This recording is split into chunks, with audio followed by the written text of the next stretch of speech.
பெற்றோர்கள் அடிக்கடி கவுன்சிலிங் வரும்போது மேம் குழந்தை ரொம்ப துருத்துருன்னு இருக்கு, ஹைப்பர் ஆக்டிவா இருக்குன்னு சொல்லி ஸ்கூல்ல இருந்து சொல்றாங்க அப்படின்றது ஒரு கம்ப்ளைண்ட் இருக்கு. இந்த ஹைப்பர் ஆக்டிவிட்டி அப்படிங்கிற வார்த்தையை இப்போ நம்ம ரொம்ப தவறான லெவல்ல யூஸ் பண்ண ஆரம்பிச்சிட்டோம். ஹைப்பர் ஆக்டிவிட்டி அப்படின்றது சைக்காலஜி ரீதியா பார்த்தீங்கன்னா ஒரு நோய். Attention deficit hyper activity disorder அப்படின்ற பேர்ல முதல்ல நாங்கள் கிளாசிஃபை பண்ணிட்டு இருந்தோம். இப்போ அதுக்கு பேர் வேறு. பட் ஸ்டில் துருதுருப்பு அப்படிங்கிறது என்னன்றது நம்ம புரிஞ்சுக்கணும். ஒரு சில சமயம் நம்மளோட வளர்ப்பு முறைகள் தப்பா இருந்தா கூட அது வரலாம் அப்படின்றது புரிஞ்சுக்கலாம். அதுக்கு என்ன சொல்யூஷன்னு பார்க்கலாம். ஃபர்ஸ்ட் விஷயம், ஒரு குழந்தையால எவ்வளவு நேரம் கவனிக்க முடியும் அப்படின்னு கேட்டிங்கன்னா தன்னோட வயசு ப்ளஸ் 3 நிமிஷம். அதுக்கு மேல அந்த குழந்தை அந்த இடத்துல உட்கார்ந்துருந்தா அதுவே ஒரு ஆச்சரியமான விஷயம்தான். ஸோ கவனிச்சு செய்யக்கூடிய வேலைகள் அப்படிங்கிறது தன்னோட வயசு ப்ளஸ் 3 நிமிஷம். இன்ஃபேக்ட் மரியா மாண்டசரி மாதிரி ஒரு எஜுகேட்டர் என்ன சொல்லியிருக்காங்கன்னா, ஒரு குழந்தைக்கு ஒரு விஷயம் ரொம்ப பிடிச்சிருச்சு, அவங்களோட மூளைக்கு அது டெவலப்மெண்ட் கொடுக்குது அப்படின்னா அவங்களாலேயே அதுல கான்சென்ட்ரேட் பண்ண முடியும்.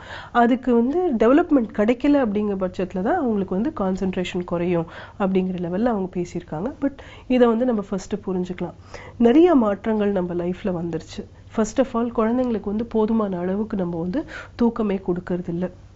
தூக்கம் இல்லைனாலே குழந்தைங்களுக்கு துருதுருப்பு அதிகமாகலாம். ஏன்னா அவங்களோட மூளையில நைட் டைம் ஸ்லீப் இருக்கும்போது, நைட்ல 10 to 12 மணி நேரம் தூக்கம் இருக்கும்போது அவங்களுக்கு நல்ல டெவலப்மெண்ட் இருக்கலாம்.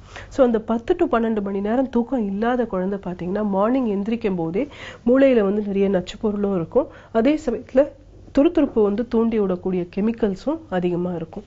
ஸோ இதை நீங்க ஃபர்ஸ்ட் லெவல்ல ஹைப்பர் ஆக்டிவிட்டிக்கு ஃபர்ஸ்ட் ரீசன், அதாவது துருதுருப்பு ஓவர் ஆக்டிவிட்டின்னு சொல்லலாம். அதுக்கு ஃபர்ஸ்ட் ரீசன் அவங்க சரியான அளவுக்கு தூங்கலை அப்படின்றதுனாலயே இருக்கலாம். So first as a solution நீங்க night time regular sleep 10 to 12 hours child கொடுங்க. டே டைம் ஸ்லீப் நீங்க எவ்வளவு குறைக்கிறீங்களோ அவ்வளவு நல்லது. ஏன்னா நிறைய சில்ட்ரன் துருதுருன்னு இருப்பாங்க. நைட்டு 11 மணி வரைக்கும் டிவி பார்த்துட்டு அப்புறம் தூங்கிட்டு ஒரு 5-6 மணி நேரம் மட்டும் தூங்கிட்டு பகல்ல பார்த்தீங்கன்னா 2 மணி நேரம் தூங்கி நைட்ல தூங்காததுக்கெல்லாம் சேர்த்து வச்சு தூங்கிடுவாங்க. ஆனா இந்த டே டைம் ஸ்லீப்ல மூளையில பாசிட்டிவான கெமிக்கல்ஸ் அவ்வளவா உருவாகாது. நைட் டைம் ஸ்லீப்ல தான் பிரெயினுக்கு ஃபுல் ரெஸ்ட்ல கிளியல் செல்ஸ் நச்சு பொருளை வெளியே எடுத்துரும். அதே சமயத்துல அவங்களுக்கு கான்சென்ட்ரேஷன் பேஸ் டெவலப் பண்றதுக்கு உண்டான கெமிக்கல்ஸ் டெவலப் ஆகும். இது ஃபர்ஸ்ட் காரணம். ரெண்டாவது நம்மளோட உணவு. நீங்க பாத்தீங்கன்னா முதல்லாம் இயற்கையா நம்ம நேச்சுரல் ஃபுட்ஸ் சாப்பிட்டுட்டு இருந்தோம். இந்த ஜங்க் ஃபுட் அப்படிங்கிறது ரொம்ப குறைவா இருந்தது. அதே மாதிரி ப்ராசஸ்ட் ஃபுட், அது ஒரு பேக்கெட்ல ப்ரிசர்வேட்டிவ்ஸோட வரக்கூடிய ப்ராசஸ்ட் ஃபுட்ஸ் ரொம்ப குறைவா இருந்தது. இப்போ அதுதான் அதிகமா இருக்கு. நேச்சுரலா சாப்பிடக்கூடிய ஃபுட் ரொம்பவே குறைவாயிடுச்சு. இந்த இதுவுமே துருதுருப்புக்கு ரொம்ப முக்கியமான ஒரு காரணம் ஆயிடுச்சு. ஏன்னா சுகர் ரிச்சா ப்ரிசர்வேட்டிவ் ரிச்சா இருக்கக்கூடிய ஃபுட்டு குழந்தைங்களை துருதுருன்னு ஆக்கும். அண்ட் இன்னொன்னு நிறைய இந்த ப்ராசஸ்ட் ஃபுட் ஒரு போதைப் பொருள் மாதிரி அவங்களுக்கு கிரியேட் ஆயிடுது. அவங்கள ரொம்ப துருதுருன்னு ஆக்குறது மட்டும் இல்லாம திரும்ப திரும்ப அதை சாப்பிடணும் அப்படின்ற அளவுக்கு அடிக்டிவ் ஆயிடுது. ஸோ இதுவுமே துருதுருப்புக்கு முக்கியமான காரணம். இதுக்கு நீங்க சேஞ்ச் கொண்டு வரணும் அப்படின்னா பேலன்ஸ்டு டயட் கொண்டு வாங்க. ஒரு நாளைக்கு 4 தடவை தான் சாப்பிடுறாங்க. இடையில அவங்களுக்கு பசி எடுத்தது அப்படின்னா ஃப்ரூட்ஸ் கொடுக்கலாம், இல்லைன்னா தண்ணி நிறைய குடிக்க வைங்க. அந்த பேலன்ஸ்ட் மீல்லையுமே பார்த்தீங்கன்னா புரோட்டீன், கார்போஹைட்ரேட், விட்டமின் மூணுமே கரெக்டா பேலன்ஸ் ஆயிருந்ததுன்னா அவங்களுக்கு துருதுருப்பு இருக்காது. ரொம்ப அதிகமா கார்போஹைட்ரேட் கொடுத்துட்டு ரொம்ப குறைவா விட்டமினோ புரோட்டீனோ கொடுத்தீங்கன்னா கூட குழந்தைங்க நிறைய துருதுருன்னு இருப்பாங்க.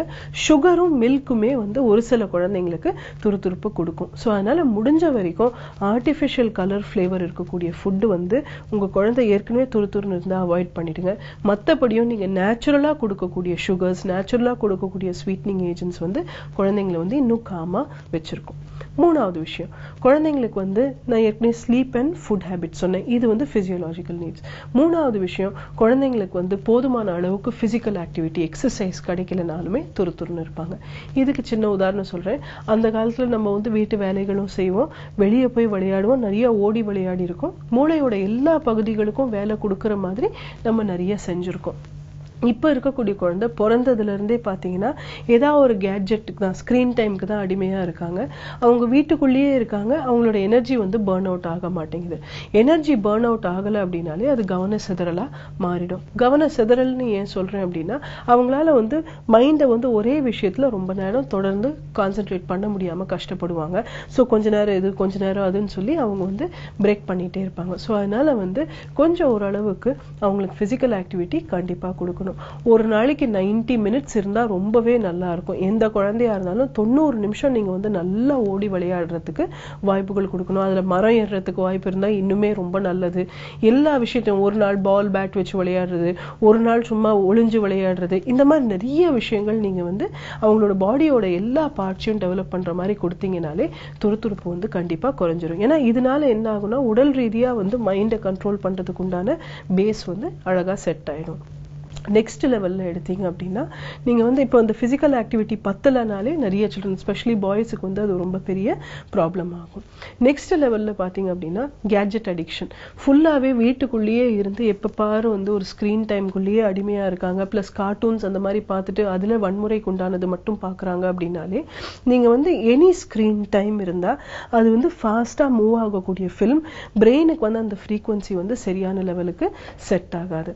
ஸோ இந்த ஒரு டிஃபிகல்ட்டி இருக்கிறதுனால கூட பிரெயின் வந்து அது அடாப்ட் ஆகிறதுனால ரொம்ப துருதுருன்னு இருக்கிறதுக்கு வாய்ப்புகள் அதிகமா இருக்கும். ஸோ அதனால வந்து நீங்க screen time TV, video game, iPad, smart phone எல்லாமே சேர்த்து ஒரு நாளைக்கு 40 நிமிஷத்துக்கு மேல இருக்கக்கூடாது.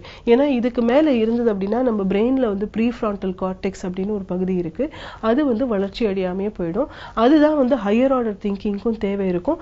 பிரெயினை வந்து கான்சென்ட்ரேட் பண்ணி ஒரு ஆக்டிவிட்டிக்குள்ள போய் ப்ராப்ளம்ஸை சால்வ் பண்றதுக்கு அந்த பகுதி தேவை. நீங்க வந்து பாசிவா ஒரு ஸ்கிரீனை மட்டும் பார்த்துக்கிட்டே இருந்தீங்க அப்படின்னா அந்த ப்ரீஃப்ரான்டல் கார்டெக்ஸ் வந்து சரியானபடி டெவலப் ஆகாம அதுவுமே குழந்தைய வந்து துருதுருன்னு ஆக்கிறதுக்கு ஒரு பெரிய காரணமா மாறிடும். ஸோ இந்த மாதிரி வந்து ஹைப்பர் ஆக்டிவிட்டின்றதை வந்து நம்ம சரியானபடி புரிஞ்சுக்காம ஒரு குழந்தை வந்து நம்ம சொல்றதை வந்து கேட்டு கீழ்ப்படிய மாட்டேங்கிறாங்கன்ற ஒரே காரணத்துக்காக அவங்கள வந்து நம்ம டாக்டர்ஸ்ட கூட்டிட்டு போய் ஹைப்பர் ஆக்டிவிட்டி டயக்னோசிஸ் கொடுத்து அதுக்கு மெடிசின்ஸ் கொடுக்க கூடாது.